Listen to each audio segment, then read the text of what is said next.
एकदम डायरेक्ट बोलूं, दिल से बोलूं। मेरा पहला नेशनल अवार्ड जो मुझे आज हमारे आदरणीय राष्ट्रपति जी के हाथों से मिलेगा, मैं बता नहीं सकता कि कितनी खुशी हो रही है।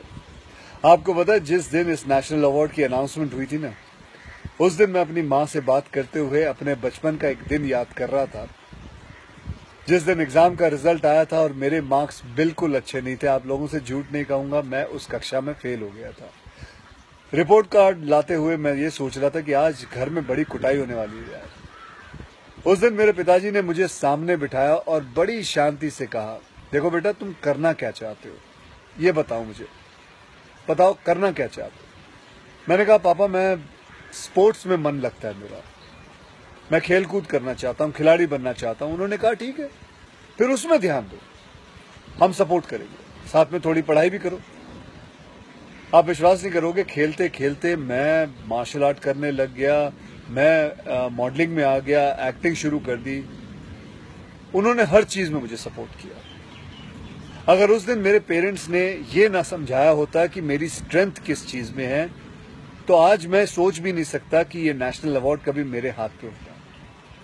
ये अपने लाइफ की कहानी मैं आपको एक वजह से सुना रहा हूं। कुछ दिन पहले अखबार में मैंने पढ़ा था कि एक आईआईटी के स्टूडेंट्स ने फांसी लगा के आत्महत्या कर ली। स्ट्रेस में था पढ़ाई के लिए। उससे कुछ दिन पहले मुंबई में एक मैनेजमेंट स्टूडेंट ने एक 5 स्टार होटल के रूम से छलांग लगाकर अपनी जान दे दी। एग्जाम में फेल हो गया था। मैं कहीं ये भी पढ़ रहा था कि करीब 8 लाख लोग हर साल वर्ल्ड में अपनी जान खुद ले लेते हैं और उसमें तकरीबन 1.5 लाख लोग सिर्फ हिंदुस्तान से होते हैं। और यंग लोगों में आत्महत्या के सबसे बड़े कारण जो होती है वो होती है पढ़ाई या फिर रिलेशनशिप का स्ट्रेस। क्यों? तुम्हारी जान एक एग्जाम के मार्कशीट से सस्ती हो गई है? नहीं। ऐसा क्या पढ़ाई कर रहे हो? इससे तो देश के लिए सरहद पे जाके जान लगा दो दांव पे। चाहे कोई भी बड़े से बड़ा स्ट्रेस हो लाइफ में, एक बार इमेजिन करो अपने माँ बाप की हालत अगर उन्हें पता चले कि तुमने अपनी जान ले ली है, खुदकुशी कर ली है। शायद आप सोच भी नहीं सकते कि उनको कैसा फील होता होगा। मान लिया कि आपका स्ट्रेस बहुत बड़ा है, पर इतने हल्के में मत लो अपनी लाइफ को यार। आपको पैदा करने वालों को जिंदगी का सबसे बड़ा दुख दे के मत जाओ।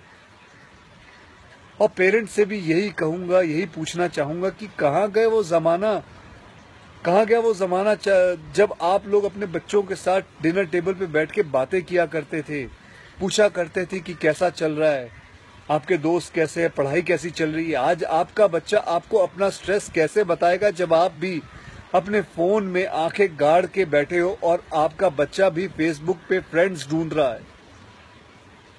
ऐसा क्यों होता है कि जब बच्चे को हाथ पांव पे चोट लगती है तो आप फट से डॉक्टर को बुला लेते हो, लेकिन अगर उसे दिमाग में स्ट्रेस हो तो हम बस एक लेक्चर झाड़ देते, कहते थे बेटा नो, थिंक पॉजिटिव बेटा, थिंक पॉजिटिव।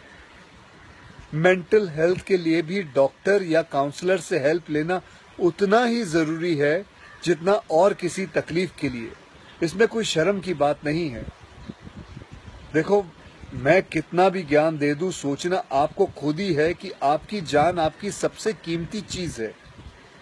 कोई स्ट्रेस आए ना तो उसको बोल देना बहुत अच्छा है।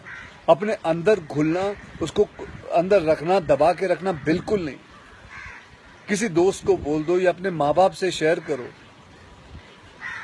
मेरे एक फ्रेंड ने उस दिन व्हाट्सएप पे एक बहुत काम की बात फॉरवर्ड की थी। एक हॉस्पिटल की ओपन हार्ट सर्जरी यूनिट के बाहर एक शेर लिखा हुआ था, मैं आपसे शेयर करना चाहता हूं। वहां लिखा हुआ था कि अगर दिल खोल लेते अपने यारों के साथ तो आज खोलना ना पड़ता औजारों के साथ।